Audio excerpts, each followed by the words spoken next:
So the name of this AFTERWORK, why Scrum is the solution to your problems. This is, can you confirm if you are also seeing my pointer so I can point to things? Yes, yes. Thank you. Yes. Perfect. So this is the, let's say, English version of the AFTERWORK I did with my colleague Alejandro, first in Seville and then in Madrid. That was last year before, you know, the world went mad. And this is the English version, but that's why his name is there. Today it's just me, but this has been done with him. Okay. So this is the index we will follow today. Small, short introduction, general aspects, the main concepts to understand Scrum, which are the artifacts, roles, and events, and then again short some final thoughts about, well, that's the theory, but how is this like in real life, which is really important for me. We're going to start. Of course, if you want at any time, at any point, you can interrupt me and ask anything, comments or whatever, okay? I will go on. So what is Scrum? Let's start with a definition, and this is the only thing I'm going to read today from the screen, but it's really important. So according to the Scrum Guide, which is the official resource to go to for information, it's at scrum.org, and it's a very short guide. It's 23 pages long, I think, in this last version. And it's a bit dense to start with. I mean, it's not a very good first point. But if you are seeing this AFTERWORK and then you see any other video or something, some article about the Scrum, then you can go there and see the whole guide. So according to that guide, Scrum is a framework within which people can address complex adaptive problems while productively and creatively delivering products of the highest possible value. Just 2 or 3 things to highlight here. Scrum is a framework. It's not a closed set of rules telling you what to do in each situation. It's more like a guide, a set of principles, okay? With that framework, you can address complex problems. We are not talking here just about software development or even IT. As you may know, there are other agile methodologies, Kanban, Lean, etc., that they don't come from software development as Scrum does. Toyota is the most famous example in the automobile sector. They have been using some other agile methodologies for the last decades. Okay, so you can use this not just for software development, but for any problem that you can, let's say, break into smaller parts and then proceed with that. And the final thing about this definition, what we want with Scrum is to deliver the highest possible value to the customer. That's what we always have in mind. That's our main goal, and everything is focused on that. Just a bit of history. These 2 nice men are the fathers of Scrum, Ken Schwaber and Jeff Sutherland. They first talked about Scrum with that word, if memory serves, in a conference about object-oriented programming in 1995. And if you don't know, Scrum is I'm not a lot into sports, but Scrum is the word given to a situation in rugby. You may have seen it, in which many players, not all the team, but many players get together trying to push to players from the other side, trying to win some matches. Scrum, the methodology, is called after that because that's the idea. The whole team pushing in the same direction to accomplish the goals. Funnily enough, in Spanish, that situation in rugby is called melee, which is, I think, a French word, not Spanish. In 1995, as I said, Scrum was coined as a word, but as I said before, it's not the only agile framework used. In fact, this was in the 90s, there were different groups of people doing software, working in IT, and having more or less the same kind of concerns, the same kind of ideas. So in 2001, these 17 people here met at some place in Utah, I think. And they came up with this, which is called the Agile Manifesto. What they are doing, I'm not going to read it, but this is the most important thing. And what they say here is something like, we are doing everything wrong. We are focusing over having strong, robust processes and tools, and we should be focusing on the individuals we work with, the teams, the customers, and the interactions with them. Again, we produce a lot of documentation. Maybe some of it is useful. Probably a lot of it is not. It just comes in the contract, so we do it. But working software is what the customer wants, is what they really need. So we should be, again, focusing on that. Third point, again, we don't need, or we shouldn't be focusing in a really big contract. So if something happens along the way, we refer to this obscure point in page 300, which says that we weren't going to do that. We should be focusing on collaborating with everyone, especially with the customer, which is the one we want to make happy with our product. And finally, instead of following a plan, doing a really big analysis and then saying, this is what we have signed, this is what we will do. Instead of that, things will happen, we all know that. Changes may appear along the way, so we need to be able to respond to that. What is great for me, why I really like this manifesto, is because these 17 people didn't get together to discuss how we do to work less, to earn more money, something like that. They seem to have been concerned about, guys, we are doing a lot of work, weeks, months, working on products that then at the end we deliver, we get paid, but we see that it's not useful. You will have seen probably, as I have seen, working in some product for months, and then if you have the opportunity to talk to that customer months later, a year later, they will tell you that, yes, you delivered 25 features, we use 3 of them because are the ones we really need, the other ones not so much, or even it's still in the box and it's not being used. They were worried about that. They wanted to, given we go to work every day, we want to do something that is useful for our customers and that makes them happy. That's the idea behind this manifesto and behind all the agile methodologies, and I like that very much. These are the 3 SCRUM pillars are called: inspection, adaptation, transparency. What Scrum does, and it does really well, is it gives you a lot of opportunities to think and to discover what are you doing wrong and what are you doing well, and to try to improve the things you do well and to try to change the things you do wrong. So there are lots of opportunities for inspection, and with that inspection, lots of opportunities for adaptation. You adapt along the course of the process. You don't wait months to see what you were doing wrong. For that, transparency is needed. So you will see that the artifacts, the events we are going to discuss in some minutes, are all aimed to help with this. I mean, the title, the name for this AFTERWORK is not really true. I'm sorry. I just put that name so you join the AFTERWORK. I hope you are not right now getting off the Google Meet. But no, just half kidding.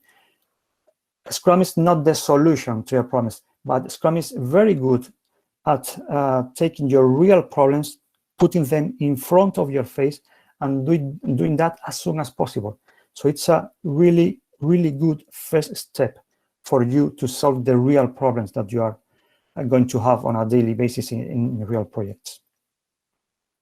These three concepts, inspection, adaptation, transparency, bring a lot of good points, a lot of advantages to Scrum and to any agile methodology. In the typical classical waterfall development, we sign the contract over here, and then there is a long time in which we focus on documentation, we focus on analysis, we focus on coding. By the end of this long period, we deliver the whole software. What happens here? First of all this time, it's a leap of faith from our customers. They have to trust that we are doing the right thing. They will not see if it's the right thing for them or not until this point. And at this point, if it's not the right thing, it's more difficult to fix. Whereas in agile development, we are delivering value to the customer as soon as here. Here, the customer can actually see some working software. We do our first delivery really, really soon. It's a small thing. It doesn't do a lot of features, but the customer can start testing it, and the customer can start trusting that we are doing what they are telling that they need for their company. And after that, we never stop delivering things until we end with the whole product. This means too that here and here, the customer is also testing what we are delivering. So the risk of this last product being not what they really need is much lower here, because they have been seeing things, and it's like if they are doing a painting for you. If you are seeing the painting every 2 hours, that's a better idea that you have, instead of just seeing the whole picture and say, that's not really what I want. So this is one of the main advantages from agile development, from Scrum and Kanban, Lean, etc. This is actually what we are going to see now, what you need to understand Scrum. We have three concepts: the roles involved, the artifacts we are going to use, and the events we are going to celebrate, we're going to hold. And that's it. It's really simple, as you will see, to understand. So perfect, right? I mean, we have a methodology that is simple to understand, not many concepts, gives you advantages, all perfect. It's not all perfect, of course. What is that? I mean, the bad point about Scrum is that, as many things in life, as chess, that's a good example, it's really simple to understand the rules behind it. In chess, it's really simple to understand how each of the pieces can move or cannot move. And then you say, okay, I know I can play chess. Yeah, you know how to move the pieces, but mastering it is a very different beast. So it's the same in Scrum. The rules are simple, the artifacts, roles, and events, and that's it. But then mastering it in real projects with real customers, that's different. I have two official certifications in Scrum, Scrum Master and Professional Product Owner.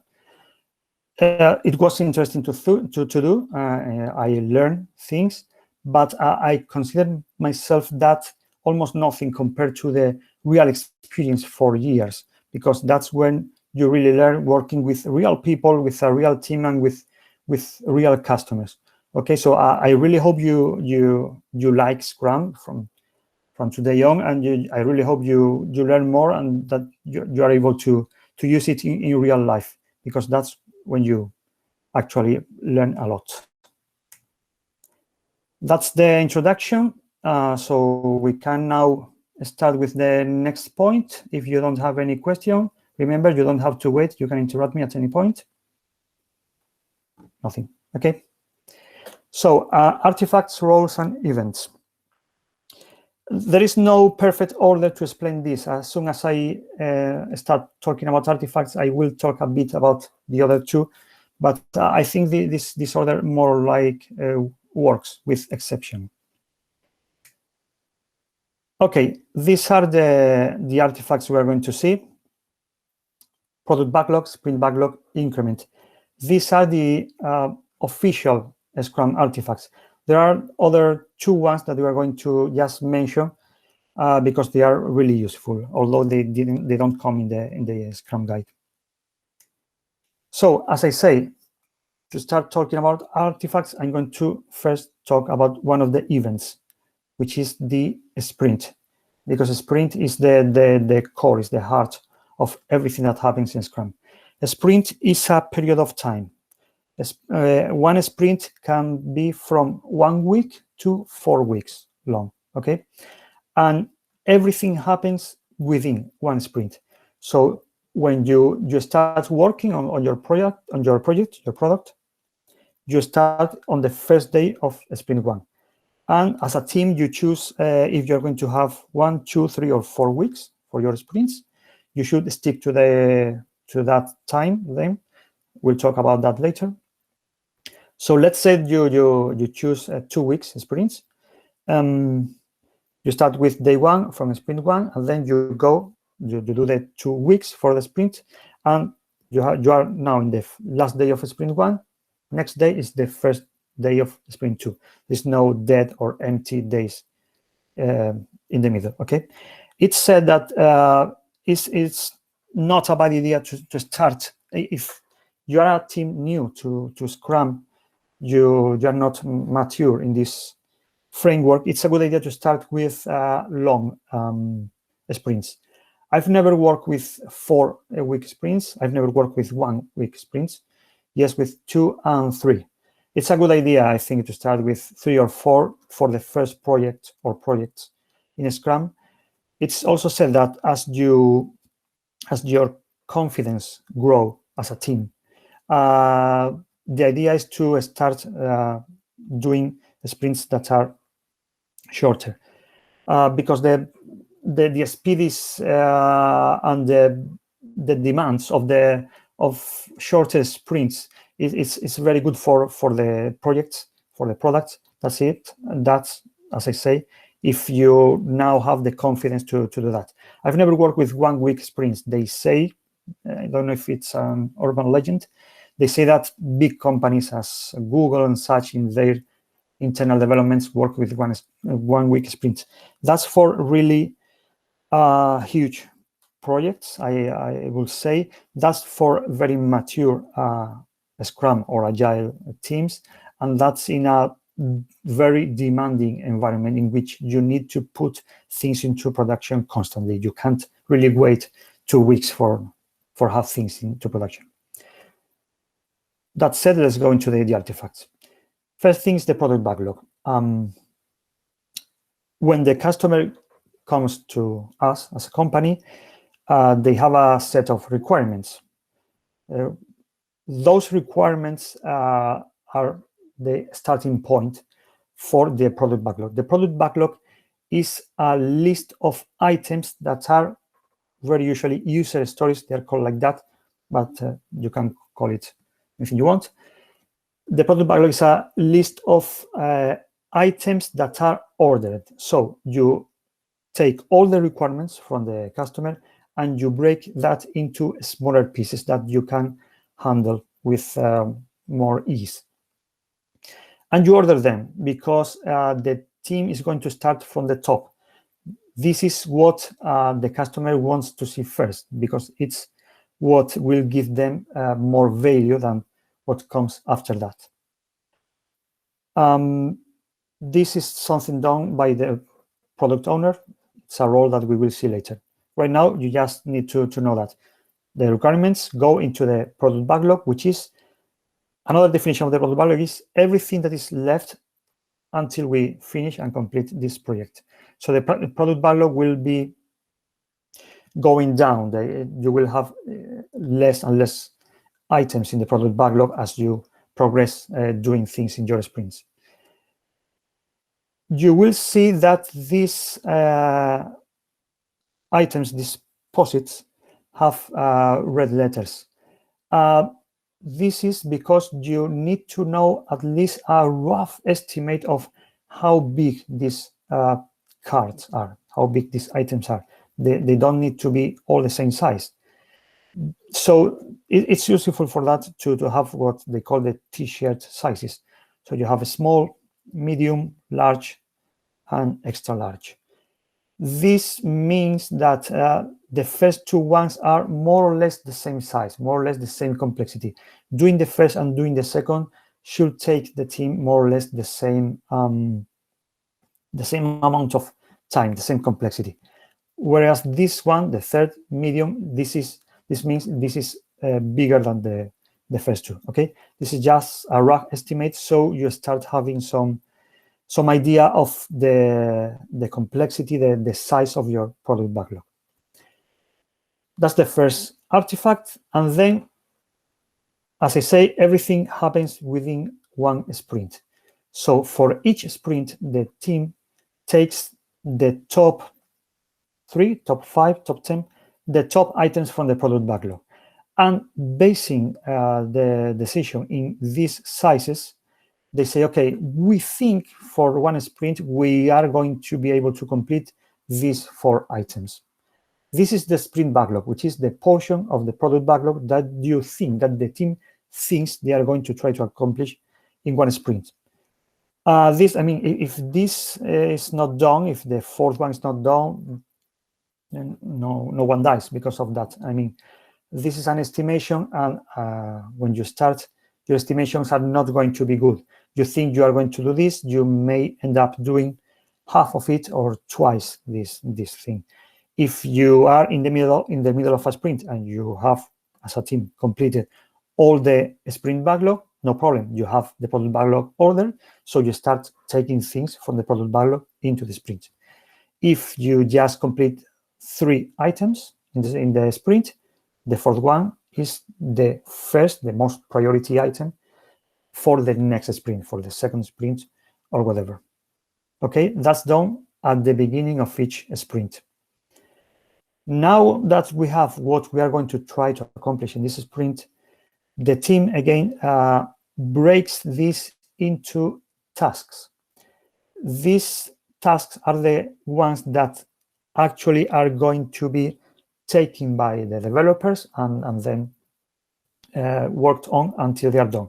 So, for instance, in this example, the user login for this application has been broken into 6 tasks. If there are no dependencies, or if there is no logical order, and you have 6 developers, they can work on 6 tasks at the same time. There is no problem. If it makes sense to wait for the 6th one until all the first 5 are done and are complete, well, if it's that what you think you should do, you can do it. The only thing you need to know is that you should be working as a team on the first user story until it is completed, and then go to the second one. It makes no sense if you have 4 developers to start with 1 task from each of these user stories, because you may end up at the end of the sprint having almost completed the first user story, almost completed the second one, the third and the fourth, but you have nothing. You don't have any user story completed, so you have nothing to show the customer. That's the worst thing that can happen on a normal sprint. So you should concentrate on not starting a lot of things, but finishing a lot of things. Unless you will always find exceptions, unless you can't really work on more than 1 task at the same time, which sometimes happen. Okay. Now that's the product backlog, that's the sprint backlog. You repeat this sprint after sprint until the product backlog is done, and then you have completed the project. But this is just a first draft of the process, because for the estimates, as I said, the t-shirt sizes are a good first thing to use, but you need to fine-tune that. You need to go into a deeper level of size. For that, you have the user story points.